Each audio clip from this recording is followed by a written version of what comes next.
I had a proud mommy moment last week. I know that sermons are not supposed to be the place to brag, so please forgive me because I cannot resist. I heard the story when I got home last Sunday evening that apparently after church, my husband, Matt, took the girls to Costco. And the girls were hungry because they are always hungry. And so he bought them each a hot dog. And before taking the first bite, Gabby, our youngest, assumed the position. She did not sing, but she yelled for the world to hear, "Oh, the Lord is good to me, and so I thank the Lord for giving me the things I need, like the sun and the rain and the apple seed. The Lord is good to me. Amen. Amen, amen, amen, amen, amen." Well, I suspect that Matt and Michaela might have been mildly embarrassed with all the people staring at them. But Gabby was delighted. She was whole. What about everyone else who was fed at Costco that day? Where were those who had had a slice of pizza, or a Polish dog instead, or even nibbled on the samples at the ends of the aisles? Surely they at least said thank you to the person handing out the samples. Though I know I've experienced plenty of times people cutting in and just grabbing. I wonder how many customers that day gave thanks to God for the food in their mouths? Or how many were like I often can be, forgetting to give praise and just moving on to what's next on my grocery list? Well, that is the question that we hear in Luke's gospel today. Where are the other 9? Why did only one return? As we enter the text, Jesus is pushing boundaries again. He's traveling in places he has no business being. He is in border country, near those despicable Samaritans. Jesus tends to do that a lot, do you notice? Turning everything upside down from what others expected from the Messiah. I'm sure it drove the disciples batty, never knowing what he was going to do next. Well, while Jesus was out on the edge, these 10 people with leprosy approached him. Please note that in the Greek, Luke does not call them lepers. They are people who happen to have this disease. It is not who they are. It is something they must live with. Leprosy today is called Hansen's disease. It is a chronic bacterial infection that causes scaly skin, weakness, and the inability to feel pain, which in some cases may cause the loss of extremities. It is caused by polluted water and poor nutrition. It is contagious through nasal droplets. It's curable today, but even as recent as the turn of the last century, as close as the Hawaiian island of Molokai, there was a colony because people were scared to go near others with this disease. It is not a rich person's disease. It is a disease of the poor, of the downtrodden, of the forgotten, of the we don't want to be like these kind of people.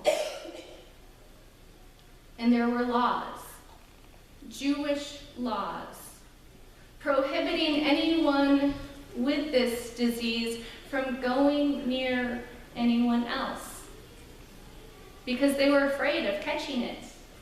And if you had it, you were considered unclean and shunned. They could survive only by begging. These truly were the least of these. And so these 10 people with this horrid disease call out to Jesus, calling him Master, giving him authority.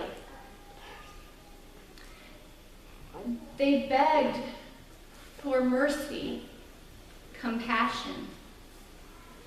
They kept their distance that they had to, but they were desperate. And then Jesus gives them a most bizarre task. He doesn't tell them to take these 2 newfangled antibiotics twice a day and call him in the morning. He doesn't tell them to go take a warm bath with olive oil and eucalyptus leaves. And he certainly does not lay his healing hands on him. Instead, he gives them instructions to go and show themselves to the priest. See, it was the priest in that area who would have the authority to declare them to be clean and welcome them back into mainstream society. That last piece of red tape before they were human again. And so they went, probably not knowing why, probably a little fearful that they might get in trouble, but they had nothing to lose. And as they walked, they were cured. Can you imagine what must have been going through their heads? Is it real? Am I hallucinating? Will it last? It has to last. And then I'm sure they started dreaming of all that they would do once they had approval. Several of them would run straight back home to their families, to hug their children, to kiss their spouses, to take a bath and sleep in their own bed. One of them might have been just in time to visit his dying mother. And a couple of them might have wanted to go to the temple. Some of them might have been scared. This disease had defined them for so long. Who were they now without it? What would be expected of them? And there might have been 1 or 2 who needed to go and forgive another who had abandoned them. These 9 are not to be accused of being ungrateful or have been doing anything wrong. They were simply alive again. But that 10th one had to be the Samaritan, because it's always the one that you would least expect, that you would think would maybe be the troublemaker. And in some ways he was, because he disobeyed Jesus. But he wasn't reprimanded for it. When he noticed what was happening, he didn't know what was happening or how it was happening, or why it was happening, but he knew who. He knew it was because of Jesus. And so instead of going to see the priest, he ran to the one who he now knew to be the living Christ. And he was healed. There were 10 who were cured of leprosy that day, but one was made whole. When we are feeling outcast and abandoned, we must remember that we are not in this alone. That Jesus comes to us in our border country, in our edgy places, with our brokenness. And even in our sinfulness, when we cry out for mercy and compassion, Jesus pulls us out of the darkness and into the light and heals us. And we respond with joy and thanksgiving. Joy and thanksgiving for what God has first given us, ourselves, our time, and our possessions. Signs of God's gracious love.